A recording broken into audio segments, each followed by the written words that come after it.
Hello everybody. आज का हमारा टॉपिक है रिफ्रैक्शन बाय स्फेरिकल सरफेस। और स्फेरिकल सरफेस में भी दो टाइप के सरफेस हो सकते हैं, या तो कॉनकेव सरफेस या कॉन्वेक्स सरफेस।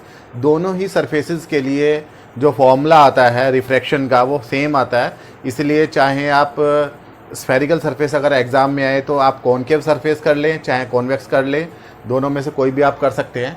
लेकिन अगर कॉनकेव सरफेस आएगा तो आपको कॉनकेव सरफेस करना पड़ेगा। तो कॉनकेव सरफेस आपके पास में एक ये सरफेस है,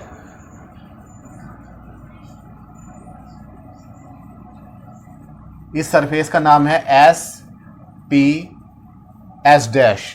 एस पी एस डैश जो है एक सरफेस है जो कि दो मीडियम को सेपरेट कर रहा है।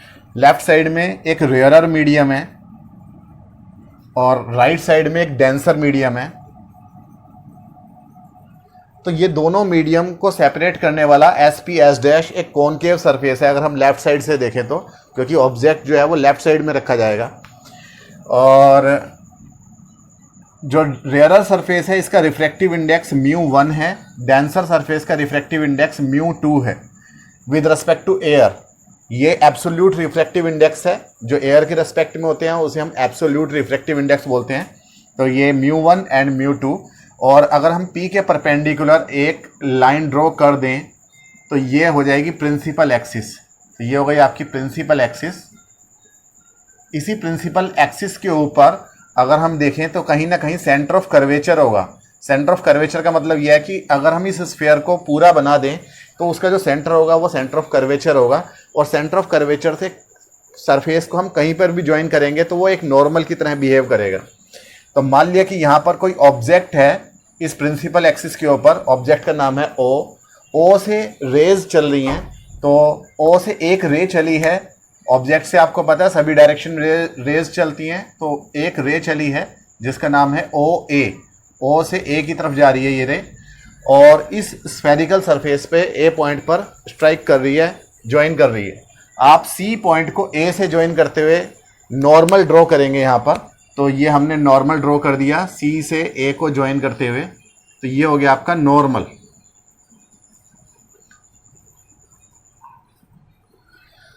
नॉर्मल के साथ में जो इंसिडेंट रे होती है वो क्या बनाती है, इंसिडेंस एंगल बनाती है। तो ये वाला जो एंगल हो गया, ये वाला हो गया आपका इंसिडेंस एंगल आई।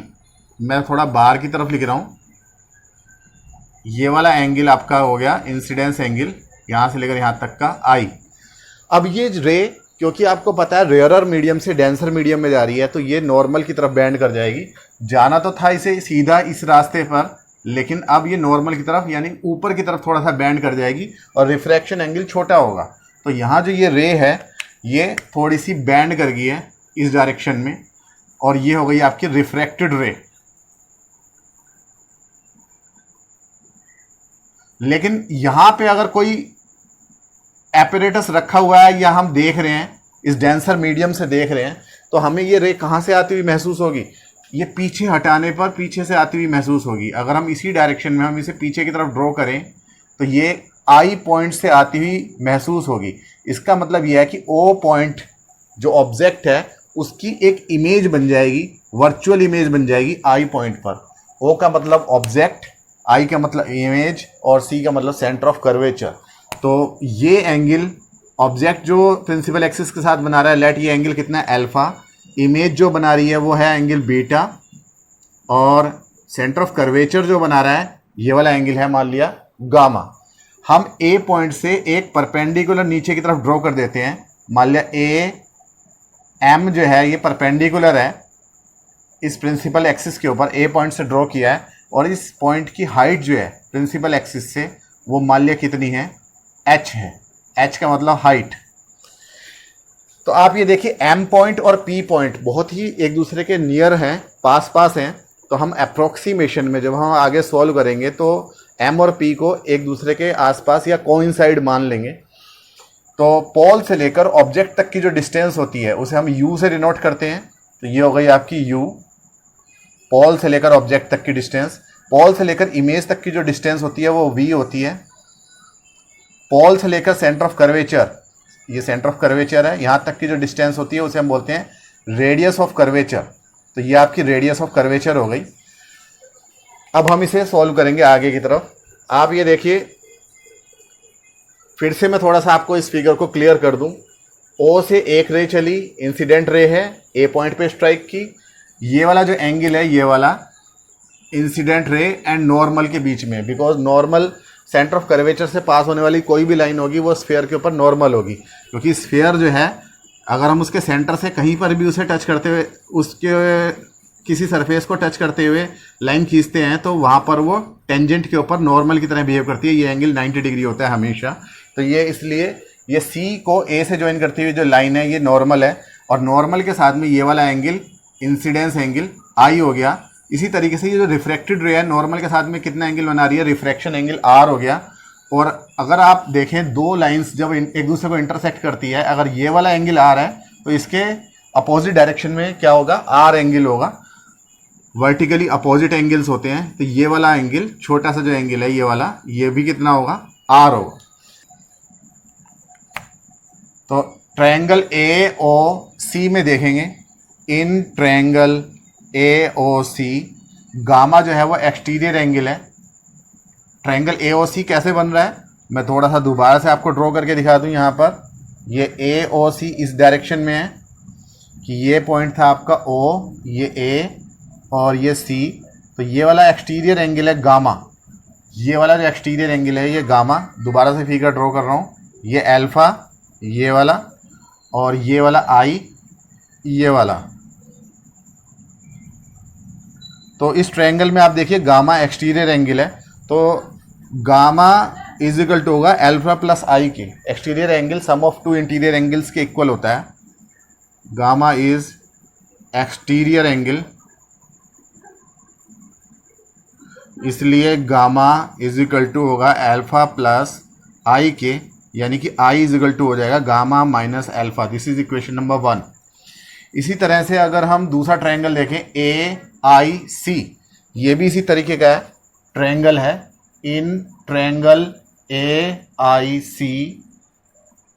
सी भी इसी तरीके का ड्रॉ हुआ है। ए पॉइंट है, यहाँ पर आई है और यहाँ सी है। तो ए पॉइंट पर जो एंगल बन रहा है इस ट्रायंगल के अंदर, ये वाला छोटे वाला ये आर है, यानी कि ये वाला आर है। और आई पॉइंट पर जो एंगल बन रहा है ये वाला, ये बीटा है, तो ये बीटा हो गया। और सी पॉइंट पर जो एंगल बन रहा है ये क्या है आपका, सी पॉइंट यहाँ पे आप पास में ले लें। सी पॉइंट पे जो एंगल बन रहा है ये गामा है, तो gamma is exterior angle. Gamma is exterior angle, और एक्सटीरियर एंगल जो होता है वो सम ऑफ टू इंटीरियर एंगल्स के इक्वल होता है, यानी कि गामा इज इक्वल टू कितना हो जाएगा, बीटा प्लस आर या आर प्लस बीटा। तो आर की वैल्यू हम निकालेंगे, आर इज इक्वल टू कितना हो जाएगा, गामा माइनस बीटा।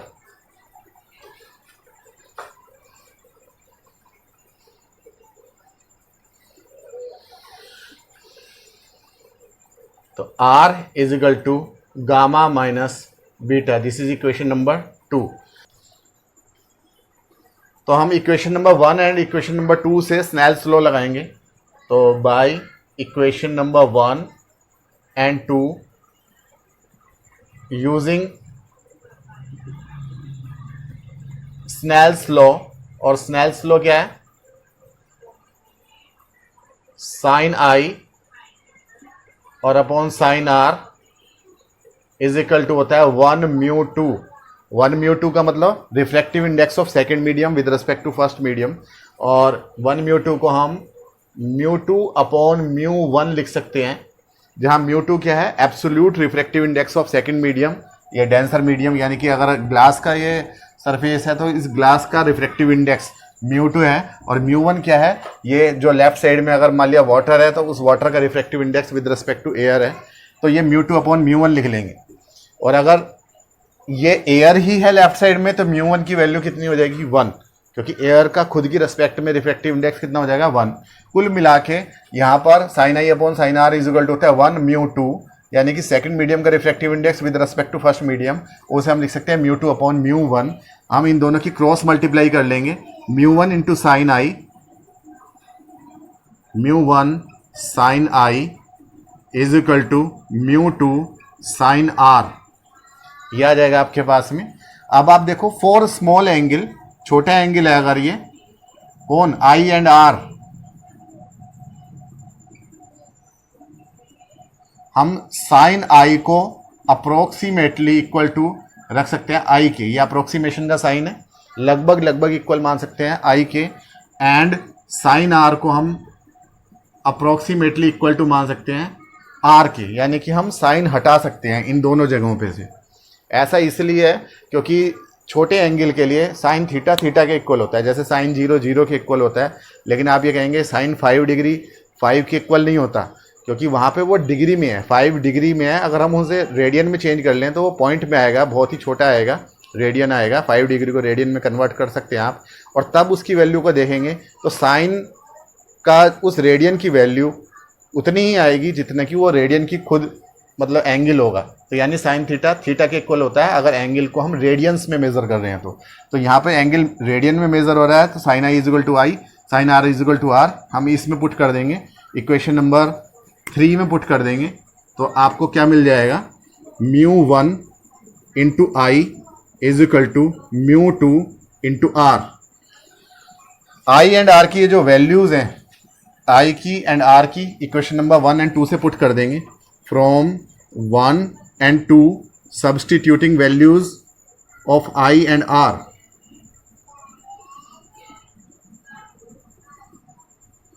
तो हमें μ1 आई की वैल्यू कितनी थी, गामा माइनस एल्फा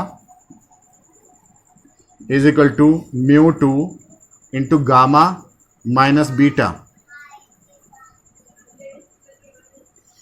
μ1 के अंदर मल्टीप्लीकेशन कर देंगे, μ1 gamma minus μ1 alpha is equal to μ2 gamma minus μ2 beta.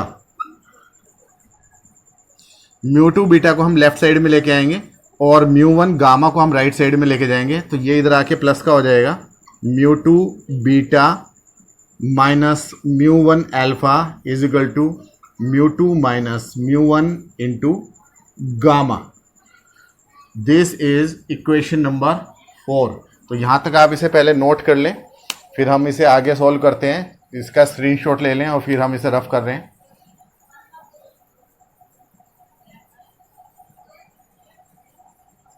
तो उम्मीद है कि आपने स्क्रीनशॉट ले लिया होगा।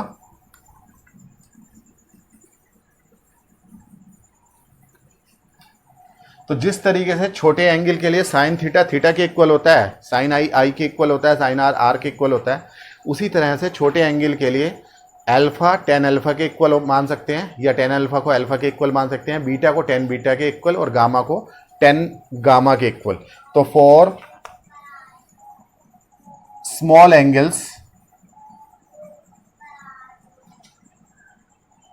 Alpha approximately equal to tan alpha is equal to, अगर हम इस ट्रायंगल में देखें, ट्रायंगल ए ओ एम में देखें, तो टेन अल्फा क्या है, परपेंडिकुलर अपॉन बेस, यानी कि A M upon M O, A M upon M O, और ये लगभग लगभग इक्वल है, अप्रोक्सीमेटली इक्वल है। आपको पता है एम को पी के कोइंसाइड मान सकते हैं क्योंकि ये डिस्टेंस बहुत ही कम है, बहुत ही पास पास है ये, तो पी ओ यानी कि ए एम अपॉन पी ओ।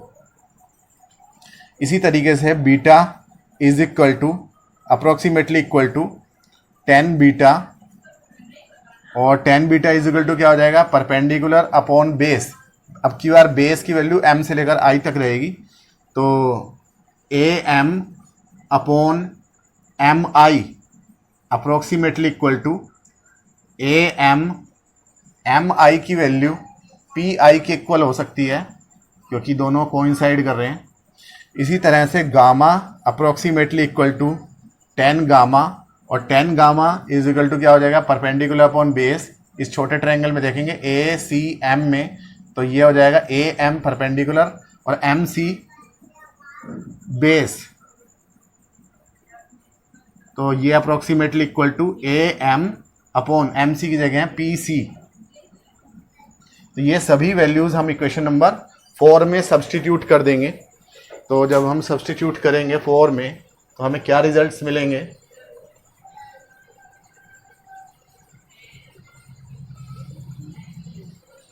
ये इक्वेशन नंबर 4 सबसे नीचे जो थी, तो substituting in equation number 4 we get μ2 beta यानी कि म्यू टू बीटा की वैल्यू AM अपॉन पी आई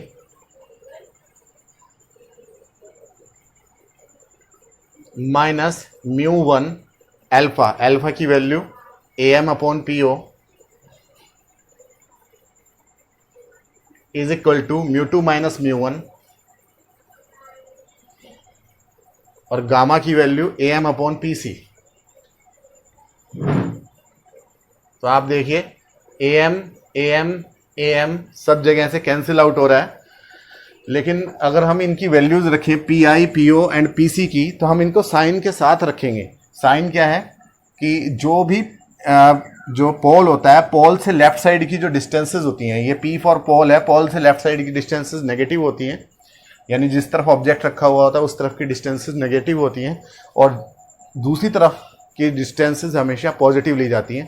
तो ये सारी डिस्टेंसेस, चाहे वो PO हो, चाहे वो PI हो, चाहे PC हो, नेगेटिव ली जाएंगी। P से लेकर O तक की डिस्टेंस कितनी है, U, यानी कि माइनस के साइन के साथ रखी जाएगी, माइनस U। PI की जगह माइनस V और PC की जगह माइनस R। तो हम यहाँ पुट कर देंगे म्यू टू अपॉन PI की जगह पे माइनस V माइनस, ये माइनस पहले से है, म्यू वन अपॉन माइनस का PU हो जाएगा is equal to mu two minus mu one upon minus R, where R is radius of curvature. सब जगह का नेगेटिव साइन भी एक दूसरे से कैंसिल आउट हो जाएगा। तो हमारे पास में फाइनल फॉर्मूला आ जाएगा mu two upon V minus mu one upon U is equal to mu two minus mu one upon R। तो ये जो है refraction by a spherical surface के लिए फॉर्मूला है। चाहे कॉनकेव सरफेस के लिए भी आप इसे अप्लाई कर सकते हो और कॉन्वेक्स के लिए भी अप्लाई कर सकते हो। वैसे हम दूसरी डेरिवेशन भी करेंगे कॉन्वेक्स सरफेस के लिए, तो अपनी नेक्स्ट वीडियो में उसे भी आप देख लें, तो वो भी डेरिवेशन ऐसी होने वाली है। तो आप यहाँ देखिए कि अगर हम म्यू टू से डिवाइड कर दें या म्यू वन से डिवाइड कर दें, म्यू वन से डिवाइड कर दें दोनों साइड्स में, तो तब हमें क्या मिलेगा, दूसरा एक फॉर्मूला मिल जाएगा बाई म्यू वन। तो हम इस म्यू टू में भी म्यू वन से डिवाइड कर रहे हैं न्यूमिरेटर में अपॉन V, माइनस इस म्यू वन में म्यू वन से डिवाइड कर रहे हैं, तो mu one upon mu one, ये नेक्स्ट लाइन में हम इसे 1 लिख देंगे upon U is equal to इस म्यू टू में म्यू वन से डिवाइड हो रहा है तो mu two upon mu one, minus mu one में म्यू वन से डिवाइड हो रहा है तो mu one upon mu one और अपॉन R। ये पहले की लाइंस लिखी हुई थी, रफ कर दिया। तो mu two upon mu one क्या होता है, refractive index of second medium with respect to first medium, जैसे कि हमने लेक्चर के शुरुआत में ही कहा था, यानी कि 1 म्यू टू, या सिंपली इसे म्यू भी लिख सकते हैं। तो 1 mu two upon V minus 1 upon U is equal to 1 mu two minus 1 upon R। तो ये एक फाइनल फॉर्मूला आ गया है। अगर हम चाहें तो इसे खाली mu upon V minus 1 upon U is equal to mu minus 1 upon R लिख सकते हैं। तो ये refraction by a spherical surface है। तो जहाँ म्यू जो है या 1 म्यू टू जो है refractive index of second medium with respect to first medium है, V डिस्टेंस ऑफ इमेज है, U डिस्टेंस ऑफ ऑब्जेक्ट है and R radius of curvature of spherical surface है। उम्मीद है कि आपको ये समझ में आया होगा। मिलते हैं अपने नेक्स्ट वीडियो में, जहाँ पे हम कॉन्वेक्स स्फेरिकल सरफेस के लिए हम यही डेरिवेशन को करने जा रहे हैं। तब तक के लिए थैंक यू।